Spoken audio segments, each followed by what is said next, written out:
ഈ വേദിയിൽ ആദ്യമെത്തുന്നത് ഉമ്പായിക്കാട് ഏറ്റവും അടുത്ത സുഹൃത്തും സന്തത സഹചാരിയുമായ ശ്രീ ഹമീദ്.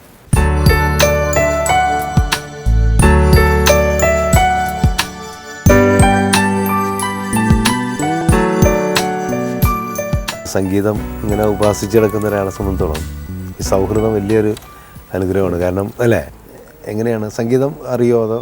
സംഗീതം പഠിച്ചിട്ടില്ല, ആസ്വാദകൻ, ഒരു സംഘാടകൻ എന്ന് വേണമെങ്കിൽ ഇതിനെക്കുറിച്ച് എനിക്ക് പറയാൻ. ഒരു വലിയ ക്വാളിറ്റി അതാ, ഓർഗനൈസ് ചെയ്യാൻ പറ്റുന്നത്.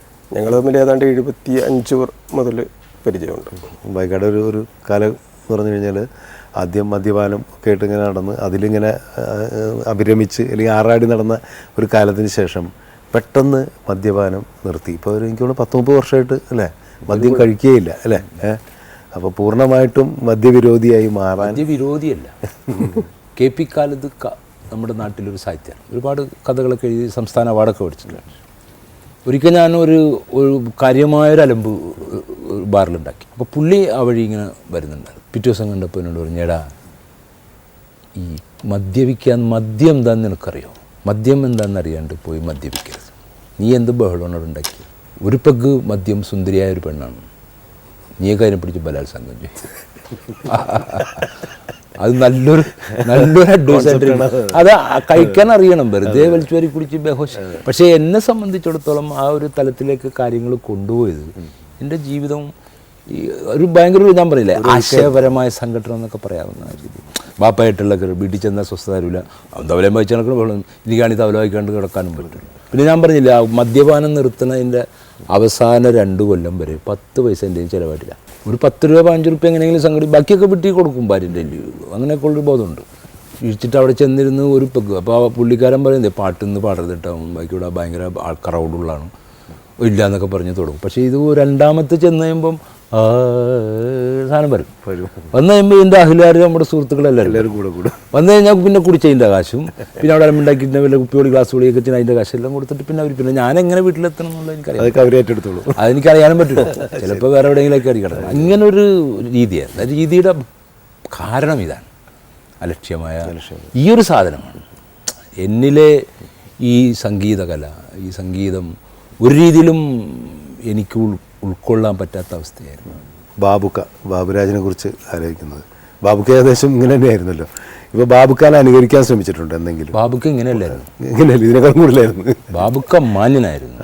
ഒരു കലാഹൃദയത്തിന് എപ്പോഴും കലയും ജീവൻ തമ്മിലൊരു സംഘർഷമുണ്ടോ? അതുണ്ടോ, തീർച്ചയായിട്ടും ഉണ്ടോ. ചിലപ്പോൾ വിജയം ഉണ്ടാക്കുന്നത് സംഘർഷമാണ്. നമ്മൾ അന്നിങ്ങനെ ആലോചിച്ചത്, എൻ്റെ ഈ കുഞ്ഞുമക്കൾക്ക് ആരുള്ളത്? ഞാനൊരാളുള്ളത്. അപ്പോൾ എന്താണ് എനിക്ക് ചെയ്യേണ്ടത്? ജോലി ചെയ്യണം, പാട്ട് കൂടെ ആക്കട്ടെ. എൻ്റെ കൂട്ടുകാർ തന്നെ ഐസടിക്കാൻ, ചെമ്മീൻ കൊട്ട വലിക്കാൻ പിടിക്കാൻ, ഇന്ന് റിയൽ എസ്റ്റേറ്റ് ബ്രോക്കർ, പിന്നെ ഡ്രൈവർ, ക്ലീനർ, ഈ വക പണികളെല്ലാം ചെയ്തു. അതിൻ്റെ ഇടയിൽ ചില പ്രത്യേക സന്ദർഭത്തിൽ എനിക്ക് ബോധ്യപ്പെടുന്നുണ്ട്, ഇതാണ് ജീവിതം. കൂട്ടത്തിൽ കള്ളക്കടത്ത് നടത്തിയിട്ടുണ്ട്. അത് അങ്ങനെ ഒരു സംഭവം. ഈ കള്ളക്കടത്ത് എന്ന് പറയുമ്പോൾ കെമി സോപ്പ് കള്ളക്കടത്താ. ശരി, അതിവിടെ ഇല്ലെന്ന്. അത് മട്ടാഞ്ചേരി കപ്പലിൽ നിറങ്ങല്ലേ. നമ്മുടെ കൂട്ടുകാരിലേക്ക് ഈ സാധനം ഉണ്ട്. എടാ ഒരു 50 സോപ്പ് റെഡിയാണ്, അമ്മ പോയിട്ട് വൈകുന്നേരം 50 സ്മോളും പാട്ടും 3 ഫേസ് സീക്കോ വാച്ച്. അതാണ് അതിൻ്റെ കോമഡി. അത് ബോംബെയിൽ നിന്ന് ഇവിടെ കൊണ്ടുവന്ന് കൊടുത്ത കാശാണ്. ബോംബെയിൽ കള്ളക്കടത്ത് നടത്തി. ബോംബെയിൽ നല്ല സുന്ദരമായിട്ട് കാര്യങ്ങൾ എന്തായാലും നിൽക്കാൻ പറ്റില്ല, അവിടെ നടത്തിയിട്ടുണ്ട് അല്ലേ. അവിടെ ആ രീതിയിലുള്ള ഒരു സംഭവം ഉണ്ട്. അവിടെ എന്ന് വെച്ചാൽ ഞാൻ അടിത്തട്ടിലാണ്.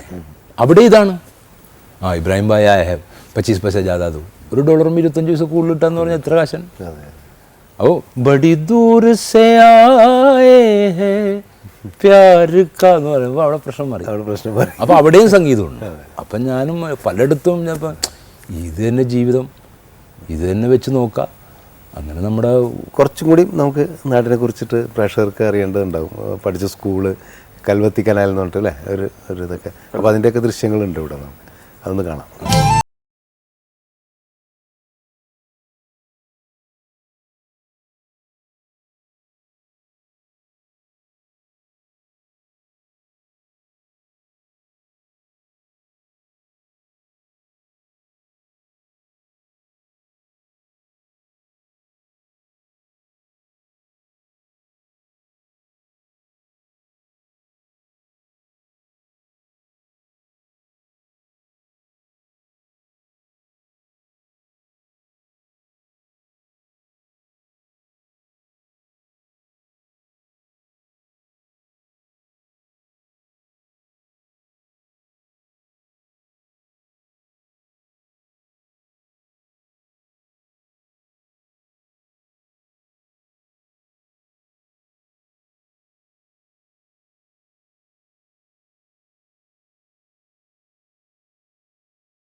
റെസ്റ്റ് ഹൗസിൽ ഒരു എന്താ പറയുക ഒരു തറവാട് മാതിരിയായിരുന്നു അല്ലേ? ഇപ്പം ഏത് വലിയ ഹോട്ടലിലിരുന്ന് കമ്പോസ് ചെയ്താലും ഫൈനൽ അവിടെ ചെയ്യണം. അവിടെ ചെന്നിരുന്നത് ചെയ്താലേ തൃപ്തിയാവും. അത്ര ആത്മബന്ധം. ഒരു കടലിൻ്റെ ഒരു രംഭവും അല്ലേ, അതിൻ്റെ ഒരു സാമീപ്യവും. ഞാൻ അങ്ങനെ അമിതിനോട് സൂചിപ്പിച്ചിട്ടുണ്ട്, ബടിയായാൽ കൊണ്ടുപോകുന്ന സമയത്ത് ഒരു മിനിറ്റ് അവിടെ വെക്കണമെന്നില്ലേ? ശരി ശരി. അത്രയും അറ്റാച്ച്മെൻ്റ് ഉണ്ട്. കാരണം അത്രയും കരഞ്ഞിട്ടുണ്ട് അവിടെ ഇരുന്നിട്ട്.